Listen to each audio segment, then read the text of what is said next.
সম্মানিত উপস্থিতি, আসসালামু আলাইকুম। আজকে অত্যন্ত দুঃখের বিষয় নিয়ে আপনাদের সামনে হাজির হলাম। আমরা ড্রাইভার যারা গাড়ি চালায় রাস্তায়, আমরা অনেক নির্যাতিত, অনেক অবহেলিত। বড় কোম্পানিতে চাকরি করি, আমরা কখনো মালিককে দেখি নাই। মালিকের সাথে আমাদের দুঃখ সুখ শেয়ার করতে পারি নাই। মালিকে যাদেরকে ম্যানেজমেন্ট দিয়েছে আমাদেরকে পরিচালনা করার জন্য, তারা আমাদেরকে অনেক নির্যাতিত, অনেক অবহেলিত করে।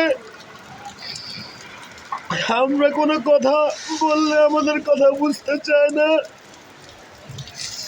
আমরা রাস্তায় অবহেলিত, রাস্তায় রিক্সাওয়ালা আমাদেরকে গালাগালি করে, আমাদের দোষ না থাকা সত্ত্বেও।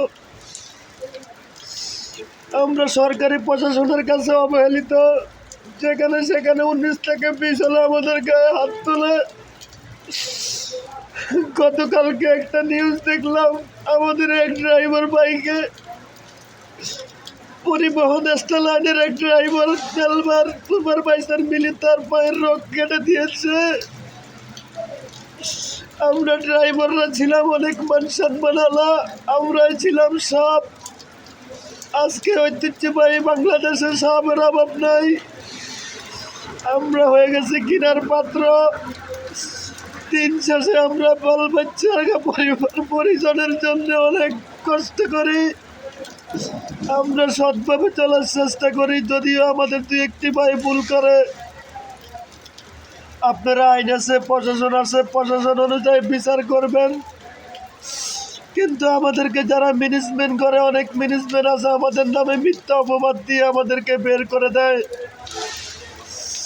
কেন আমরা তাদের পকেট ভরে দিতে পারি না, সেজন্য আমরা তাদের কাছে অবহেলিত, অবহেলা। এক জায়গায় আমি চাকরি করছিলাম বিগত টানা 15 বছর। ওইখান থেকে আমাকে মিথ্যা অপবাদ দিয়ে বের করে দিয়েছে শাকিল সাহেব। আমার 4 মাসের বেতন দেওয়া হয় নাই।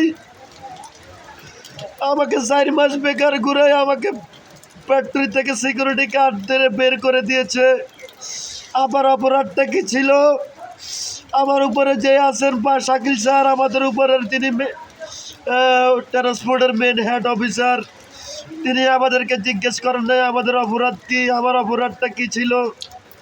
আমি কোম্পানির জন্য রাত দিন খেটেছি, আমি নিজের সাধ্য পরিমাণ চেষ্টা করেছি কোম্পানির মন রাখার জন্যে।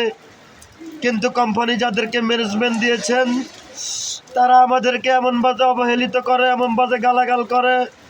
আমরা কোনো জায়গায় পরিস্থিতির শিকার হইলে আমাদের টাকা, ফোন ইত্যাদি, আমাদের মাল সামনা চুরি করে নিয়ে গেলে আমরা অফিসে আসি বললে সেটা আমাদেরকে বুঝতে চায় না।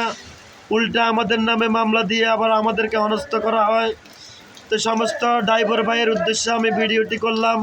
সবাই লাইক, কমেন্ট, লিঙ্ক শেয়ার করে দিবেন। দেশ এবং প্রবাস সবাই ভালো থাকবেন, সুস্থ থাকবেন। আল্লাহ হাফেজ। আসসালামু আলাইকুম রহমতুল্লাহ।